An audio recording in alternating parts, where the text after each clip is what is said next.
All right, welcome back everyone. In this problem, we're going to be looking at a situation where we have an object falling through the air and experiencing a drag force, also known as air resistance, and we're going to be looking at what the terminal velocity of that object is and how it approaches terminal velocity. Now, in problems like this, whenever you're dealing with drag or air resistance in this class, you usually end up with a particular type of integral.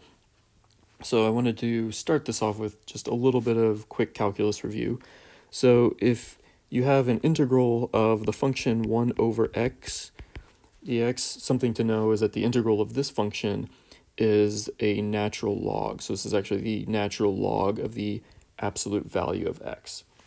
There would be a numerical constant if we want to be technically correct, but we'll be doing definite integrals in this problem, so I'll forget about that. And then usually we don't have this exact function, we have something that looks similar to it. We'll usually have something of the form 1 over ax plus b. So we can use the chain rule and some u substitution. I won't show every step here, but one thing we can do is write this as 1 over a times a dx over ax plus b. So that a dx, notice, is sort of the derivative of the numerator in this integral. So if we do that integral, we end up with 1 over a times the natural log of ax plus b. So we're going to see an integral that has this form later on in the problem, so I just wanted to start with that more general result. Okay, so part A of this problem starts out with a free body diagram for this object as it's falling through the air at two separate points in time. The first is a short time after the ball is released. So there's going to be a gravitational force acting downward on this. A short time after the ball is released means that it has picked up a little bit of speed, but it's not at terminal velocity yet. So there is going to be a resistive force, a drag force, whatever you want to call it, that's going to be opposite the direction of motion. So maybe I'll draw it like this. These forces are not yet going to be equal because the object has not yet reached terminal velocity. And the magnitude of this force, we're told, is going to be BA times V. Once the ball has reached terminal velocity, that means it's no longer accelerating, which means the net force on it is 0. So that means the gravitational force now is going to be balanced by the drag force. So this force is still BA times V, but V is larger in this case, and specifically it's large enough to make these two forces equal. All right, so what is the terminal velocity of the ball? Well, the terminal velocity is the velocity that makes these two forces equal. We're calling that VT, and I guess I could actually label that VT in the free body diagram here. All right, so this was part A of the problem. The terminal velocity calculation is also marked as part A, but I think that's supposed to be part B. So if these two forces are equal in magnitude, then BA times VT equals mg. So that means our terminal velocity is just mg divided by BA. All right, so now part C, actually labeled part B in the problem, says, starting from Newton's laws, derive an expression for the time required for the ball to reach 1/3 the terminal velocity. So this is by far the most difficult part of the problem. So I want to spend a little bit of time on this. Let's move these out of the way. In fact, let's just get rid of this.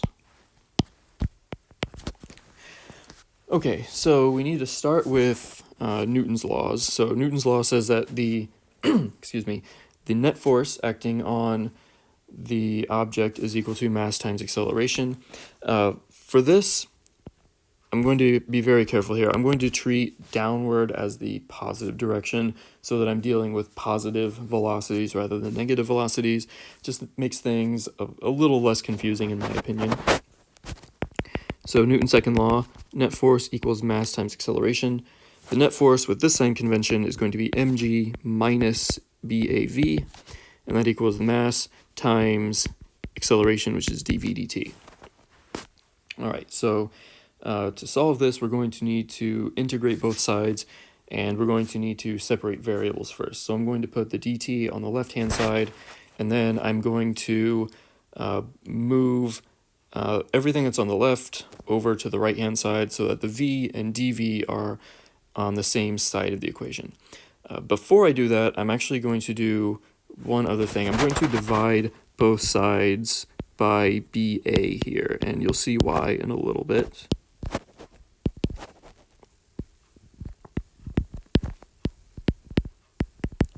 All right, so if I do this, notice the first term I have on the left-hand side of this equation is just the terminal velocity that we derived in part B.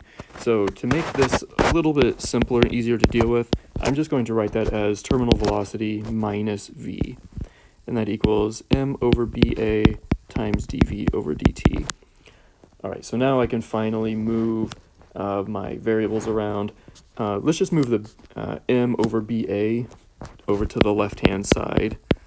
Leave that with the dt so I can make the side that has the v as uncomplicated as possible. All right, so now I'm ready to do my integrals. Okay, so on the left-hand side, I'm going to integrate this from 0 to some time t. On the right, I integrate from the initial velocity, but this ball starts from rest, so the initial velocity is also going to be 0. And then at time t, the velocity is going to be v of t. Okay, so let's move this up here. On the left-hand side, we just have a bunch of constants times dt, so the integral of that is going to be BA over m times t, evaluated from 0 to t, so that actually doesn't change this expression. I'll just leave it like that. And then on the right-hand side, we have an integral that looks like the form that I showed you up above. Actually, let me rewrite it one very slightly different way, just to make the analogy very clear. So I'll write this as minus v plus vt. So this is just like having a coefficient of minus 1 as the value of a when I was doing this example up here. All right, so a is basically minus 1, so I'm going to have 1 over minus 1 multiplied by the natural log of my denominator. All right, so this is going to be minus the natural log of v minus v plus vt. And that's going to be evaluated from 0 to v of t. All right, so I am actually going to move the minus sign that's in front of the natural log over to the left-hand side of the equation. So this is going to be the natural log of minus v of t plus terminal velocity, and then subtract the natural log of 0 plus vt. Now we can use the properties of logs. The natural log of something minus the natural log of something else is just the natural log of the ratio. So this is vt minus v of t divided by vt.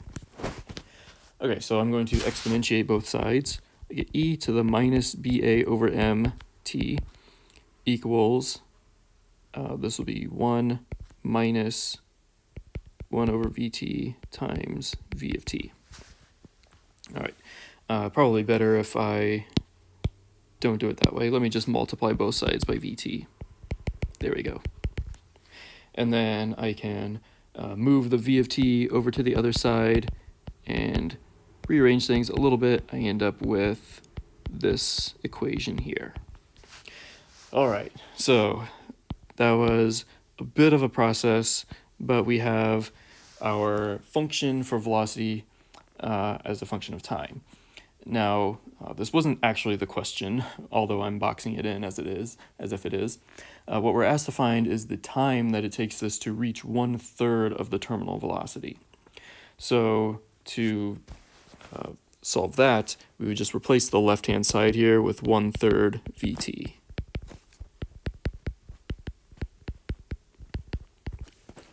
So the vt will cancel from both sides, And if you look at this, we have 1/3 equals 1 minus something. So this exponential here must be equal to 2/3. All right, so if we take the natural log of both sides, minus BAT over M equals the log of 2/3. So T, finally there, is equal to minus M over BA times the log of 2/3. Now don't worry, we have a minus sign here, but 2/3 is less than 1, so that natural log is also negative. If you prefer, we can fix that by writing it like this. So these two expressions are equivalent, and that is our answer for part C. All right. So the final part asks us to sketch graphs of the acceleration and the velocity of this object as it's falling. All right, so let's see if I have room to do that here. Okay, so let's look at the acceleration first. Again, I'm going to stick with down being the positive direction. The acceleration is going to start equal to g, but it's going to gradually decrease as the drag force picks up, and when this thing reaches terminal velocity, the acceleration is 0. So the acceleration is going to decrease, sort of asymptotically approach 0, just as the velocity asymptotically approaches the terminal velocity. Speaking of which, the velocity graph will also have an asymptote. So that terminal velocity was mg divided by BA. Velocity starts at 0. It's going to increase linearly at first when there's no drag force, but that slope will immediately change and it curves into this exponential function, and it will asymptotically approach this terminal velocity. So that is what the graphs of those two functions look like. All right, so there is a little bit of calculus in this problem. Hopefully to make you feel a little bit better, if you look at how the points were allocated on this problem, the calculus is only 4 points out of 15. So A was worth 4 points, B was worth 2. Part C, that had all of the actual calculus in it, was worth 4 points. And then, believe it or not, the last part with the two graphs was worth 5 points in the problem.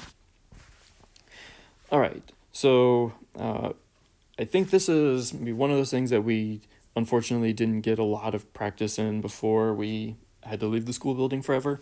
So take a look through this solution that I've worked through. Hopefully everything makes sense. If you still have questions, please let me know. All right, thank you and have a great day.